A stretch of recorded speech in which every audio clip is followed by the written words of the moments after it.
immobilier, c'est investir dans l'essentiel.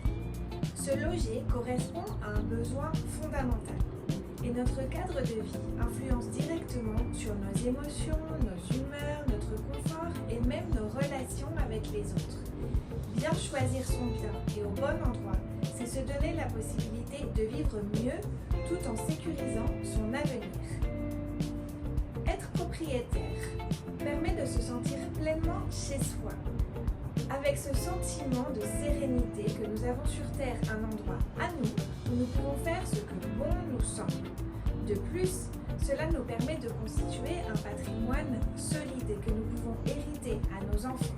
Et enfin, il offre la possibilité d'échapper à l'obligation des loyers qui représentent une dépense permanente et inévitable sans aucun retour sur investissement. Investir dans l'immobilier, je dirais donc que c'est quelque chose de basique, qui nous donne une liberté et une stabilité qu'aucun autre placement ne peut vous donner. Investir dans l'immobilier, c'est investir dans notre bien-être. L'investissement immobilier ne se limite bien sûr pas à la résidence principale. Posséder une résidence secondaire, c'est s'offrir un lieu de détente et d'évasion, un espace pour les vacances et les moments de repos où des souvenirs familiaux se créeront année après année. Et lorsque, en plus, ce bien génère des revenus locatifs, il devient un atout doublement avantageux. Il finance vos séjours tout en augmentant votre capital. L'immobilier est l'un des investissements les plus sûrs et les plus performants sur le long terme. Contrairement à de nombreux biens de consommation qui passent de mode et deviennent obsolètes, le bien immobilier prend de la valeur avec le temps. Cette augmentation naturelle du prix, appelée plus-value, permet de revendre un bien à un montant souvent supérieur à son prix d'acquisition. En plaçant votre capital dans un bien immobilier, vous vous protégez de l'inflation.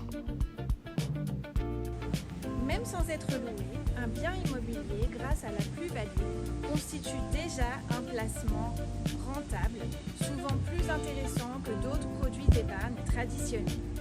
Les locations viennent renforcer son potentiel de rentabilité. Par exemple, beaucoup de gens achètent une propriété avec un investissement initial minimum et un prêt immobilier qui se paye tout seul avec les locations. L'investissement est ainsi autofinancé. Au bout de 15-20 ans, vous êtes propriétaire d'un bien immobilier qui s'est payé tout seul. Ou tout simplement, au lieu de payer des loyers tous les mois, vous pouvez acheter et payer tous les mois votre prêt immobilier. Une fois l'investissement initial amorti, les revenus locatifs constituent un gain régulier. Additionné à la plus-value au moment de la revente, vous pouvez multiplier votre capital initial par 2, 3, 4, voire davantage selon le bien, son emplacement, le contexte du marché. Attention, l'immobilier n'est pas non plus magique. Il a beaucoup à voir avec le long terme et les facteurs de rentabilité sont très nombreux.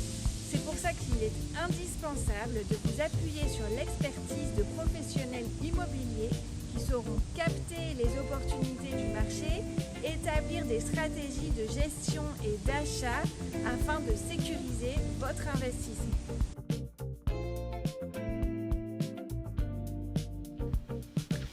Les facteurs de rentabilité sont, entre autres, la dynamique économique d'une ville, son contexte géopolitique, son attractivité touristique, mais aussi les caractéristiques propres du bien.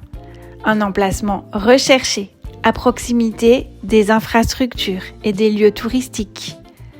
Un quartier agréable, une résidence ou un immeuble bien entretenu. Une vue exceptionnelle. Bien qu'elle vous demandera un investissement plus grand au moment de l'acquisition, vous offrira un potentiel de rendement nettement supérieur. Nous verrons cela plus en détail dans le prochain vidéo.